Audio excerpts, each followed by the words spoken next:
iba rin talaga ang isang lugar kapag wala masyadong tao. Pero kahit na may konting tao, feeling ko na highlighting lugar dahil wala masyadong ingay.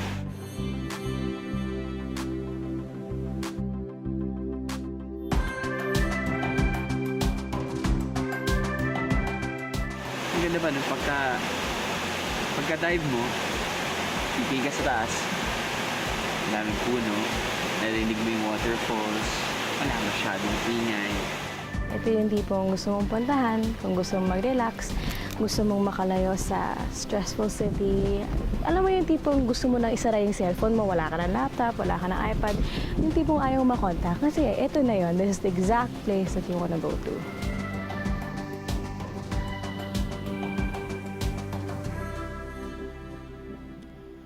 Na-curious ba kayo kung saan ang tinutukoy namin mga biyahero? Wes, samahan niyo ako sa sikretong lugar na nadiskubre ko. They are very lucky to have beautiful sea, at the same time, mountains.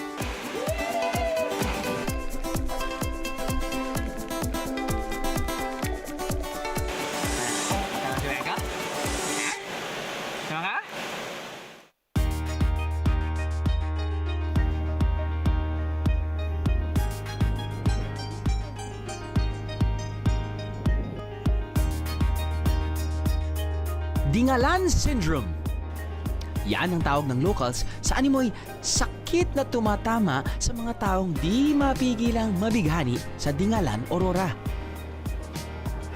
Hindi man madalas bisitahin ng mga turista dahil sa lokasyon nitong may kalayuan sa ibang bayan ng Aurora. Meron pa rin mga hindi nagsasawang bumisita rito. Eh bakit nga ba? Ano nga ba ang Dingalan Syndrome?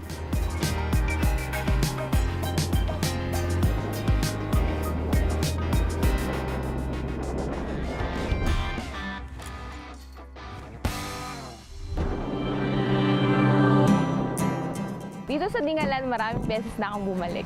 Ito yung pinakamalapit na place na kung saan makakakita ka ng dagat.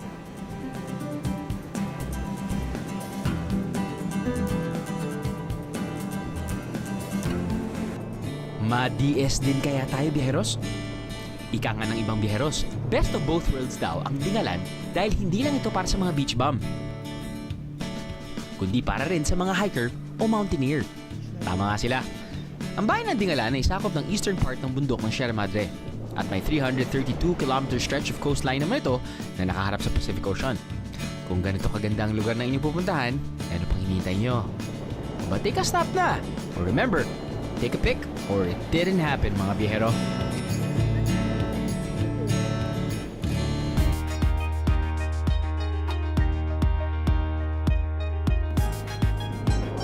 Nakikita niyo po nakikita ko?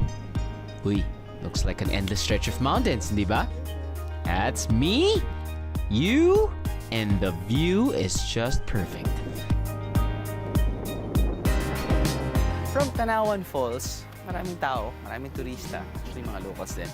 Nagsa-stop by dito dahil, well, maganda yung bato. At the same time, kita mo yung Pacific Ocean.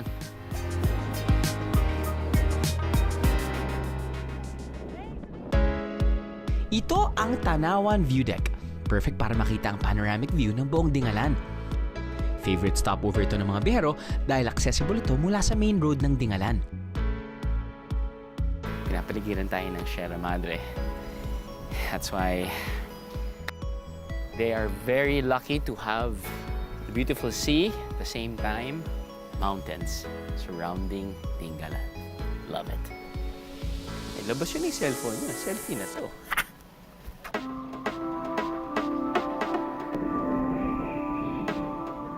Mukhang landscape painting, no?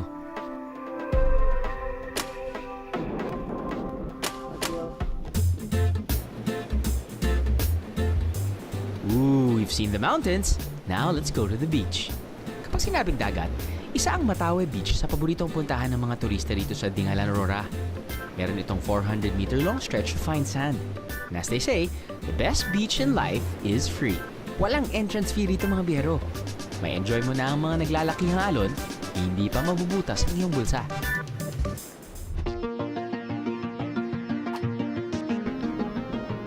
Meron pang ang sikretong lugar na to mga biyahero. Isa ito sa mga natatagong attraction ng Matawe Beach. Tuwing low tide lang matatanaw ang mga naglalakihang bato.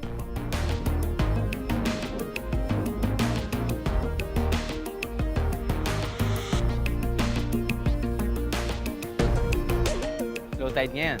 Di panali yung sightseeing nyo. Ang dami nyo nakikita rock formations. Plus, kapag sinuwerte kayo, edi makikisama kayo sa mga katutubo, yung mga dumagat dito sa panghuhuli ng kung ano mong pwede nilang huliin.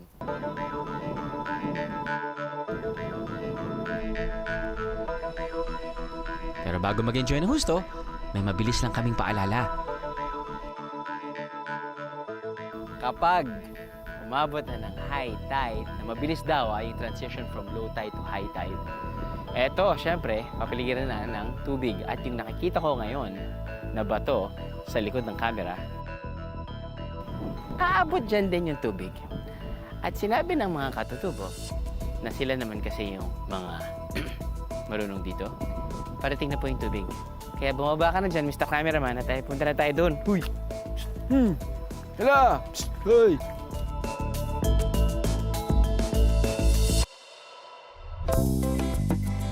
Matapos naming busugin ang inyong mga mata sa mga IG-worthy spots, oras naman para sa inyong mga chat. Because, when I see food, I dive in. Lahat ng natikman ko sa inyo masarap. Ano? Sama ka sa biyahe ko? Ano? Sama ka sa biyahe ko? Binansagan ng ilang biyahero na The Secret Paradise in the East ang bayan ng Dingalan, Aurora. Malayo ito sa ilang tourist spots sa bayan ng Aurora, kaya less crowded and more budget-friendly.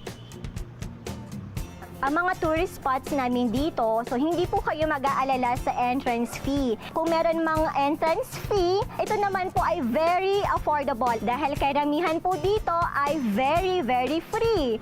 Yung welcome ng mga turista dito, actually wala talagang welcome kasi pagdating mo dito, tuturing ka nila na taga dito ka.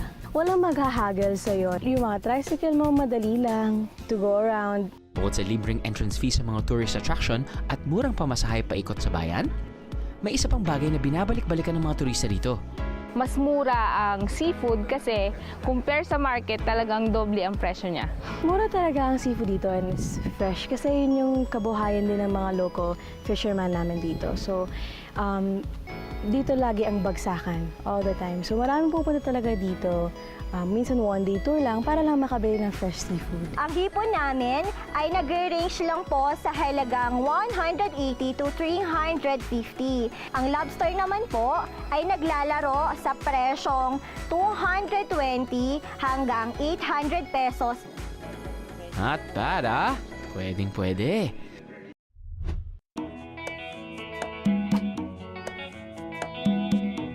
Ang dalampasigang nakaharap sa Pacific Ocean ang isa sa mga yaman na tinuturing ng Dingalan. Bukod sa ito'y pasyalan, dito rin kumukuha ng ikinabubuhay ang karamihan.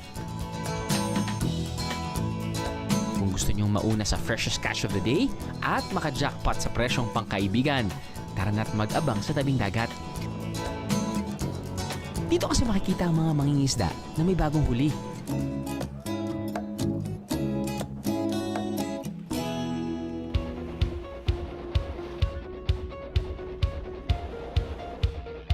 Kayo po ay diver. Opo. Pakita nga natin yung ano mo. Yung ano mo, goggles mo, mask, pati... Pang ano po? Isa lang talaga yung ginagamit nyo, ano? Mga ilang taon na ho kayong nagda-dive? Mga ano lang po, mga 2 years pa lang po. 2 years. Tapos ano, nanghuli ka ng isda? Opo. Anong klase isda? Mga sari-sari po mga isda. Kahit mga isdang po, ano po? Mga lapo-lapo po. Paano niyo po hinhuli? Pinapana po. Gano'ng kalalaki yung mga lapo-lapo na yun? Karamihan po, mga ganun lang po nahuli namin. Mga Ilang kilo? 1 kilo lang po ang isda. 1 kilo. So, bibenta ka agad yun? Opo. Ayos. Interesting. Sa mga octopus po, Mga pusit. pugita po. Pagkita. Okay. Mukhang bibili ako kay Kuya Billy ng fresh catch niya. Pero habang hinihintay natin ang ating sariwang seafood, pahinga muna tayo sa ilang accommodation na swak sa bulsa. May iba't ibang pwedeng tulugan dito sa Dingalan. Tulad na lang ng boutique hotel na to na very accessible mula sa town proper. Perfect ito para sa kahit sinong bihero. From couples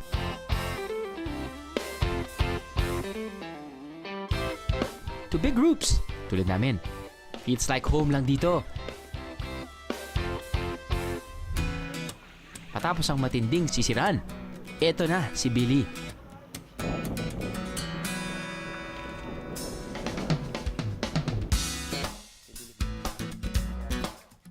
Bukod sa mga isda, may pugita pa siyang nahuli. Nahuli na tayo, ano? Pugita. Ano po? Buhay pa ba yan? Patay na po yan. Patay na. Mga ilang oras na. Mga ano na po yan. Kanino umaga yan? Opo, Dapat, ngayon kayo umaga po yan. Kanino umaga. So, okay. Ano ang paborito ko? Isa sa mga paborito kong kinakain sa seafood eh. Pugita eh. Pero hindi ko alam kung paano nililinis siya. Nakikita ko na lang luto. So, paano po ba? Anong tinatanggal natin, kuya? Ito pong bituka at saka yung itim niya po yung tinta. Ayun! Hindi kinakain yan. Malansa po yan eh, pero kinakain din ko yan. Kinakain yun. Paano yan? Mabalik ka rin lang po. Pabalik ka rin. Ah. Yun, no? Durog na.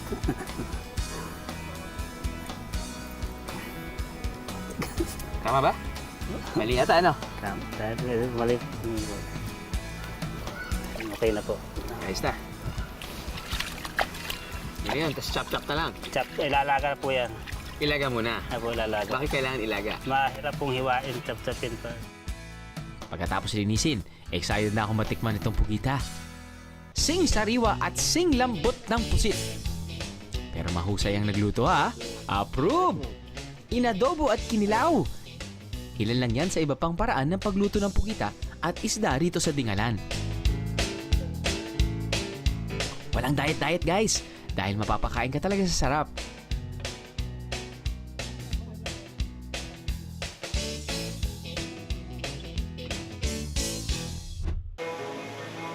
Oh, marami pang sikreto ang Dingalan Aurora. Mawawala ba naman ang seafood sa ating listahan?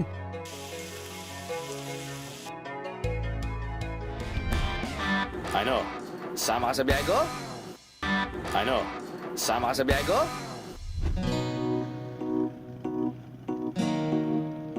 Simple lang ang pamumuhay sa bayan ng Dingalan. Wala naman itong mga pasilidad para sa outdoor activities. Hindi kukulangin ng natural tourist attractions nito tulad ng beach, ng bundok at talon.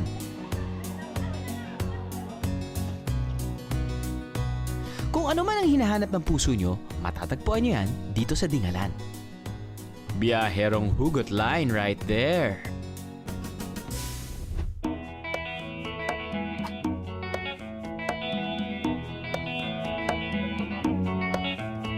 Dito sa kabundukan ng Dingalan, sa malilinis na ilog, isang masarap na uri ng hipon ang naghihintay sa atin. Who likes hipon? Itaas ang kamay! Halika, manghuli tayo. Okay, katulad sinabi ko kanina, meron tayong nakita si Kuya nanguhuli ng hipon. Mas madami ba yung mahuling hipon sa gabi? O sa umaga din? Sa gabi po naman, yung ilawan po. Ilawan. Ginagamak din. Ginagamak. Pero ano yung mas mataas na chance makahuli sa umaga o sa gabi? Po sa umaga naman, mahirap manghuli pag sa nantong araw. Kaya sa gabi po yung may pamain na yung inihaw na niyog. Ulang ang tawag sa klase ng hipon na may sipit na parang sa alimango. Kung kayo suswertihin, makikita ito sa ilog. Meron ding tamang paraan ng paghuli nito. Kuya, paano ba kayo nahuli ng hipon dito? Ginagama lang po yan. Ano yan? Kayo mismo gumawa nitong ruta na to? Tapos doon? Yung lalagyan ng panghuli yung lambat yung dito. Okay. Tapos minsan nila yung mga hipon, nakasuksok yan sa ano? Sa mga bato po, mga butas ng bato. Tapos sa mga dahon na ganyan ng tubig. Dinatakman nyo lang. Dadakutin lang yung mga dahon. Sa ahon na gano'n. Tapos nakabagtas sa iba yung sa dahon.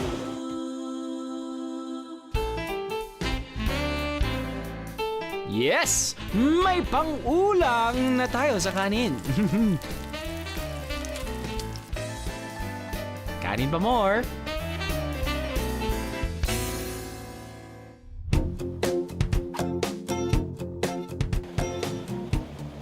Isa sa tinatawag na virgin tourist spots dito ay nakatago sa paanan ng ilog ng Barangay Ibona.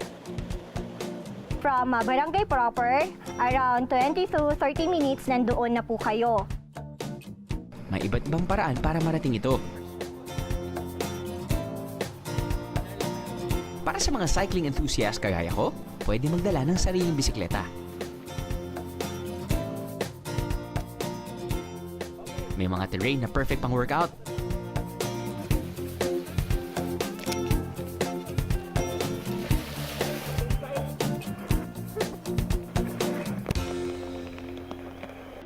Para sa like a local experience, sakyan ang kanilang version ng 4x4, ang Kuliglig, isang improvised vehicle na madalas ginagamit sa bukid.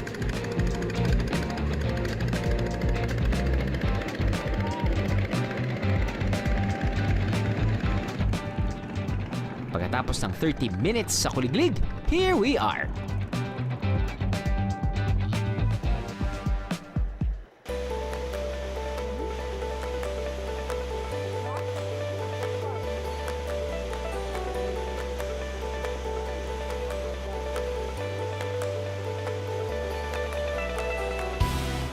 This is Lactas Falls, Vijeros.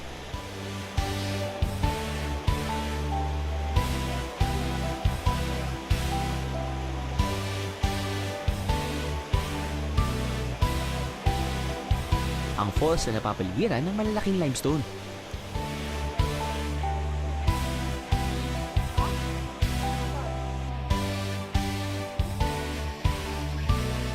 Isang lugar mula saan ayaw mo nang umahon lalo na kapag ganito kainit ang panahon.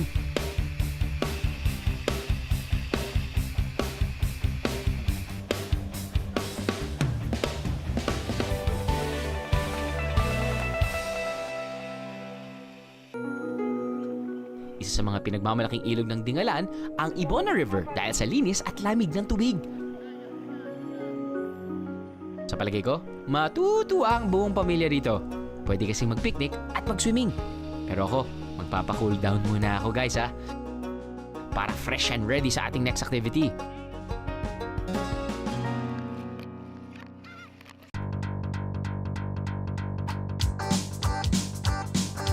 Siyempre kapag ganito kagandang view at kasama mo ang iyong barkada, ano pa nga ba ang pwedeng gawin?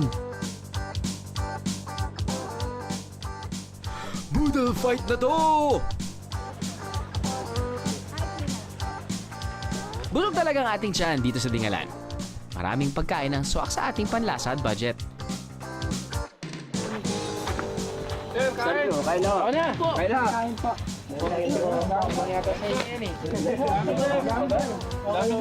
Sigurado kayo? Kamay na lang. Pero ang pinaka-highlight ng salo-salo, isang klase ng pansit na pwedeng gawing main dish at dessert. So hindi yan yung mismong pansit buko. Usual na pansit na Flour, starchy. Opo. Made by coconut milk. Isang version ng paborito nating pansit, ang pansit buko. Yun nga lang, imbis na biho ng kanton, buko ang ginagamit ng noodles.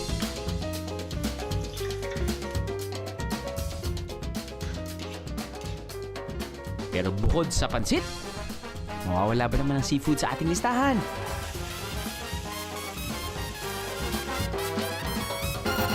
Try nyo to, kilawing hipon. Apo.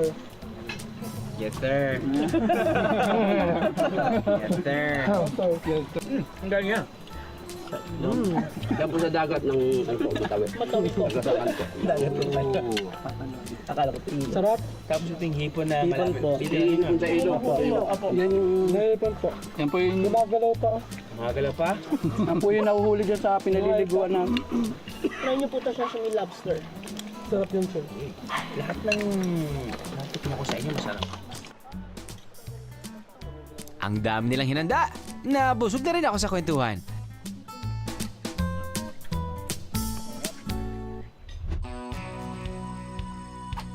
Sabi mo, sama kayo sa biyahe ko?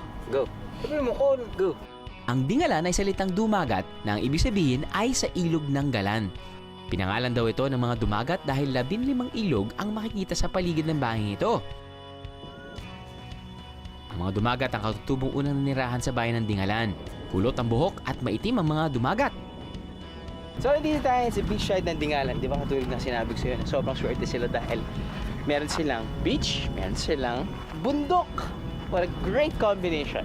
Anyway, ang pupuntahan natin ngayon ay yung side ng beach kung saan nanghuli sila ng mga clams na maliliit at lobster. At sino ang gumagawa niyan? 6 months of the year, mga katutubo dito na pangalan, dumagat. The other 6 months, doon naman yung buhay nila sa bundok.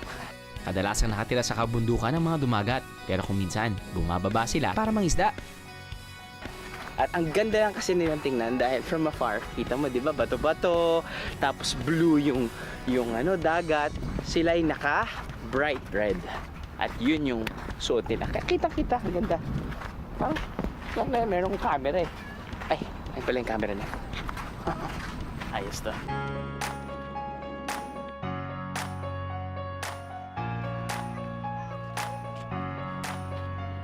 Dala-dala nila yung bahay nila. Dala-dala yung kaldero. Pati pala sila nakapula. Yan po yung kanilang gustong kulay. May dahilan ba? Parang maganda sa kanila yung pula. Hello po. Kumusta po? Hello po. Kumusta po? Andrew po. Balita lang namin na kayo po yung nanghuli ng lobster, pati kung ano-ano dito. Pwede niyo po ba kaming turuan? Pwede po. Meron po ba dyan? Ngayon? Meron po. Sige po. Pwede tayo pumuntahan doon? Hindi madaling manghuli ng lobster, biheros. Kaya bago kayo ma-excite, alamin muna natin ang kailangang gamitin. Yung goggles niyo po, kayo lang gumawa? Opo. Ito po. Ako lang pong gumawa nito. Kahoy. Kahoy po yan. Tapos ito po. Yan po naman yung bubog. Saan nyo nakuha yung bubog? Sa magaman na pupulot namin yung iba. Yung ganyan. Yung bubog niyang ganito.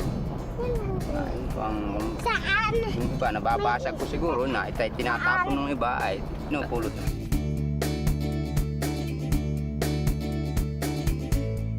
Kailangan lang po sa pag nahuli nito, pag dakma, pag naka-guantes. Kasi pag wala kang guantes, masusugatan yung kamay mo dahil may tinik yun. Maraming tinik. Ganun lang po namin siya hinuhuli. Kaya pala mahal ang lobster. Talagang pinaghihirapan kasi ang paghuli dito. Sa gabi po namin nahuhuli yung ganyan.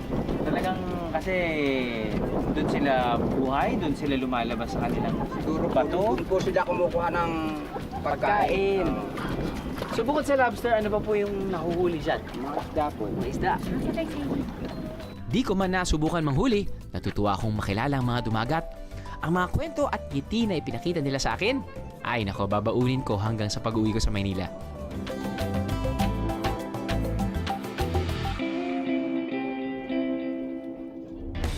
More reasons to experience the Dingalan Syndrome. Cave venture rin tayo, guys!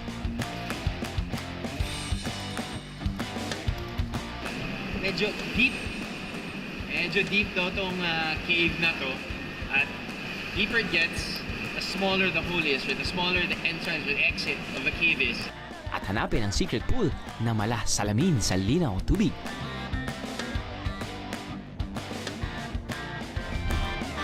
Ano? Sama ka sa biyahe ko?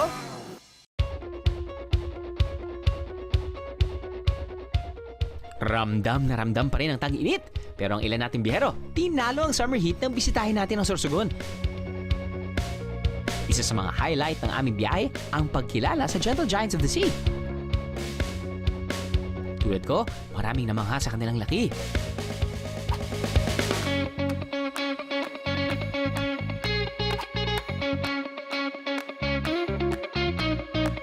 Pero ang importante sa lahat ay ang pagiging Bia Hero na nararamdaman din ng marami.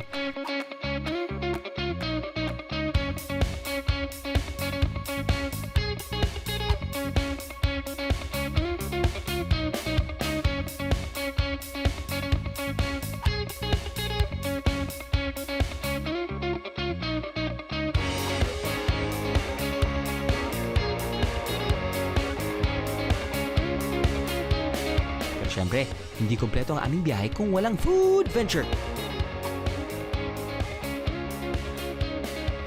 Keep the comments coming mga biyahero. Dahil ngayong summer, kasama nyo pa rin kami sa bawat biyahe. Sama ka sa biyahe ko?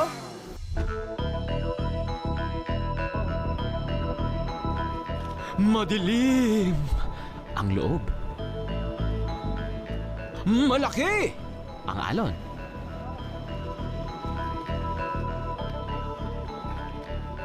Buwis buhay ang makapasok sa bungangan nito. Ano kaya ang pakiramdam kapag nakapasok sa kuwebang ganito?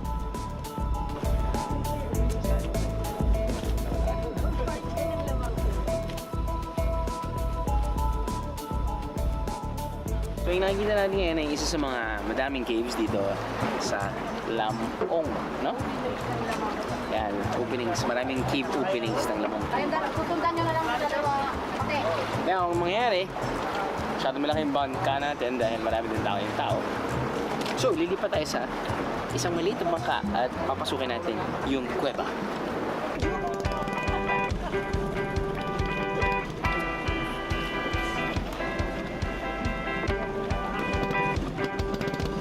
Isang series ng kuweba na may iba't ibang bukana ang Lamao Caves. Sa labas pa lang makikita ng perfect view nito na may tubig sa gitna at may bundok sa tuktok.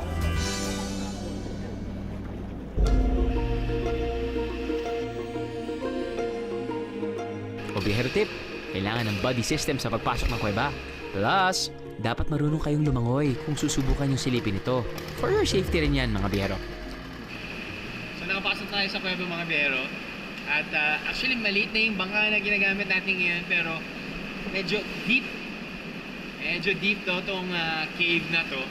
At deeper it gets, the smaller the hole is or the smaller the entrance or exit of a cave is. Naririnig mo yung echoing. Siguro mas maganda kapag magpasama ka rin dito kasama ka dito ng mga locals dahil sila talaga nakakaalam kung hanggang saan kayo pwede pumunta.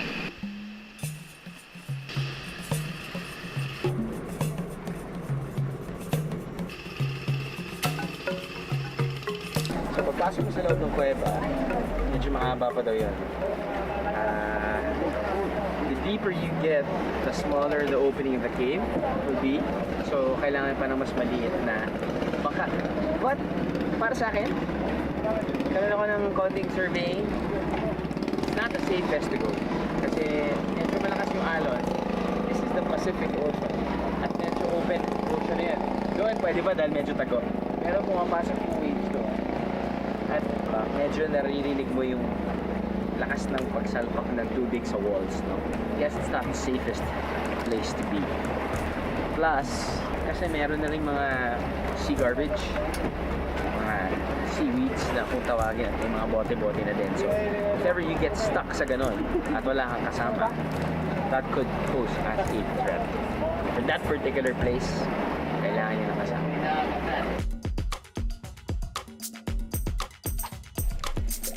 Para sa mga alanganin na mag-explore sa mga kuweba ng Lamao, pwede nyo pa rin ma-enjoy ang lugar na to sa pamamagitan ng snorkeling.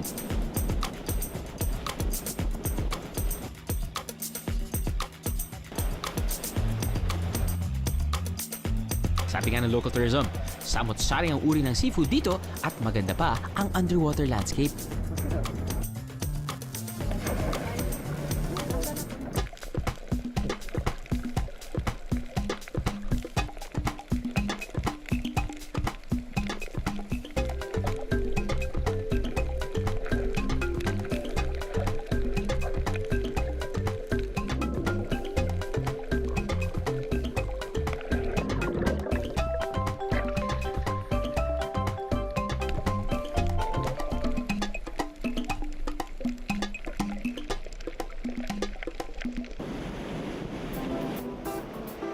Wave after wave after wave. Mukhang delikado ba, biheros? Relax lang guys. Chill lang din ang alon dito sa Matawi Intertidal Pool.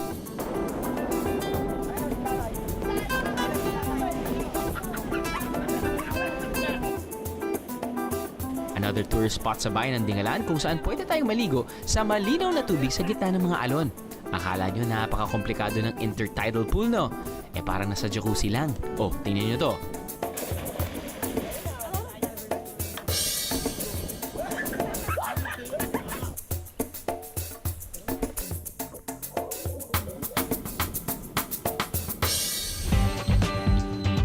This summer, if you're looking for a simple, laid-back, quiet spot to spend the weekend, Dingalan is the place to be. Hindi na nakapagtataka kung bakit may mga napapamahal na rito. May iba pang turista na nandito na tumira eh. Oh, I'm Charles, and I'm from the United States. 1976 is when I first came to Dingalan, and friends and family in that they invited me out here like a tourist. They didn't know. They showed me around here. Isa si Charles sa tinamaan ng Dingalan Syndrome. Dati siyang turista na dahil sa ganun lugar ay nahumaling na. I wanted to get away from the big cities, and this is very quiet and nice, and the people are so friendly. I definitely like the food. That's one of the big reasons. It's very fresh. Beach is my favorite right over here. White Beach. It's so quiet. It's peaceful there. You can relax. Hindi lang si Charles ang nahulog ang loob sa lugar. Sa aking paglilibot, nakilala ko ang Phil Dane pero mas Filipina at heart na si Lay. You mentioned to me a while ago that hindi ka nag-aral dito or you lived abroad. Paano ba? Yeah, most of the years, kapalipat-lipat kami. Kapalipat-lipat. Gusto ko rin bumalik dito. Bakit? Pinas. Beach. Totoo. Tama na muna ang ating Chika Minute! Kahulog-hulog din ang loob and good eats ng Dingalan. Dito mismo sa Phil and Dane, hindi lang Pilipino, hindi lang seafood, at hindi nga mga local dishes din because it's Filipino and Danish. Now, Danish, hinahalo natin ngayon yung mga Danish cuisine. May mga qualities ng Danish food kasi usually kapag Pilipino, alam naman natin na hango yan sa mga Spanish cuisine, di ba? Medyo saucy. But Danish food, ano ba yung Danish food? Yeah, Danish food contains A, B, and C. Always. A, B, and C? That's alcohol, butter, and cream. Always. Alcohol, butter. Hindi pwedeng mawala ang alcohol sa amin. It's called Medistapulse. Sorry? Medistapulse. Please spell. Meistersterpe, which is an O and a slash, L-S-E. It's made out of different spices called allspices. Okay. And then it's just basically pork, and then you have two ways na pwede mo siyang iluto. It's either you grill it or you fry it in butter. This time we grilled it. It sounds so deadly but beautiful at the same time. May I? Yes, of course. Itong patatas ay Pinoy lang. Oil, yes. Okay. I'm a fan of sausages kasi it's just bursting with flavor.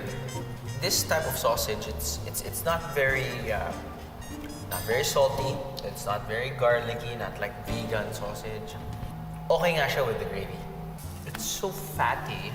It is, but it's good. But it's Fat good. is flavor. Fat is flavor. Count tayo? Go ahead.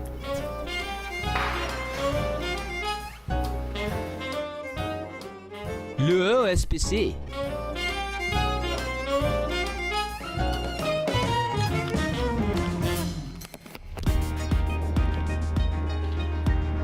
Kapag may natitira pang oras sa paglilipot sa bayan ng Dingalan, subukan ang mga activities na to.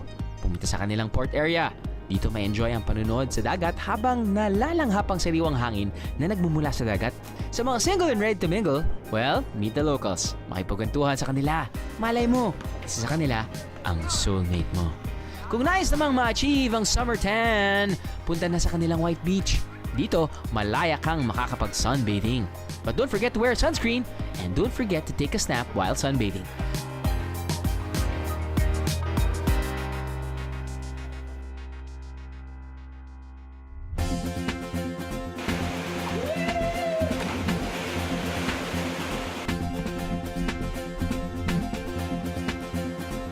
Para sa mga tulad kong gusto ng relaxation, I want to end my day with this.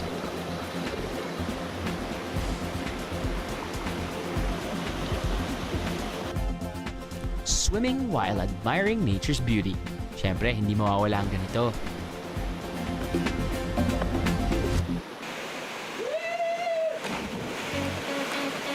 Medyo malamig yan. Hindi naman talaga yung expect natin kapag tatalon tayo siya. Waterfalls. Ito yung Tanawan Falls. At Sabi naman nila maraming waterfalls dito sa Aurora. Pero ito yung isa sa mga most accessible. Konting ano lang. Konting trekking, konting hiking. Kahit mga bata kayang-kaya. Ito yung mag-reward sa'yo.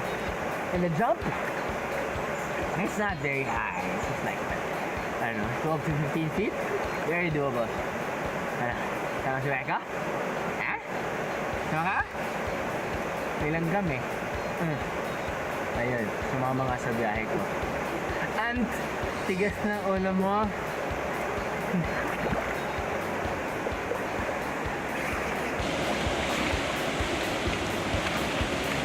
At least, hindi siya waterfall. Waterfall talaga siya.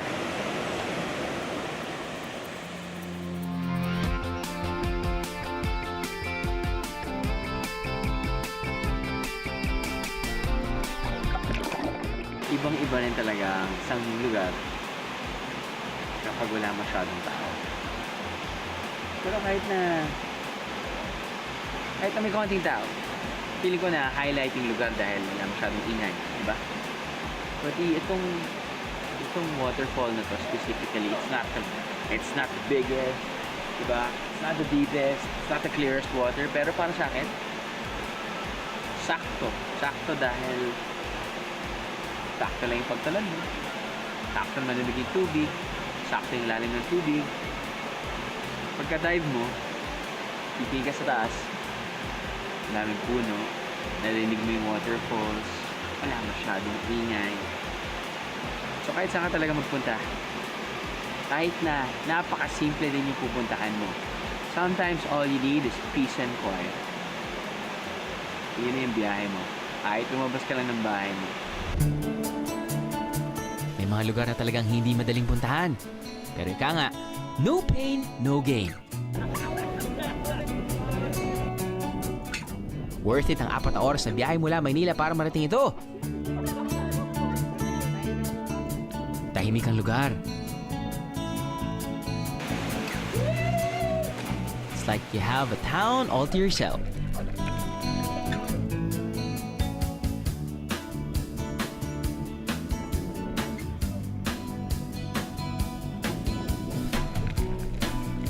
Ang pangangalaga sa kalikasan at yaman na meron sila ay sapat na para ma-enjoy ng tuluyan ng lugar.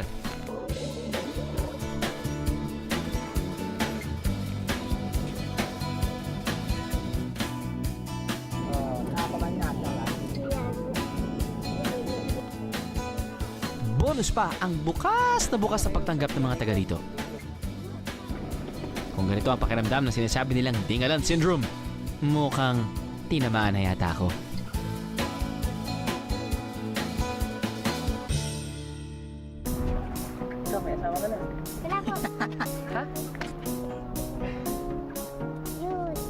Ayos po. High five. Sabi mo, sama kayo sa biyahe ko? Go. Sabi mo, go. Sama kayo sa biyahe ko? Go, go. Sama kayo sa biyahe ko. Anak, kaya naman sasal.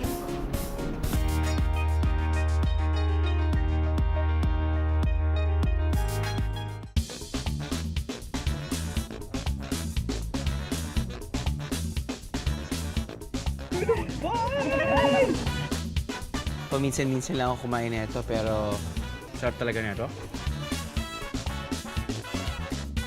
Matupi. Mainit pa siya?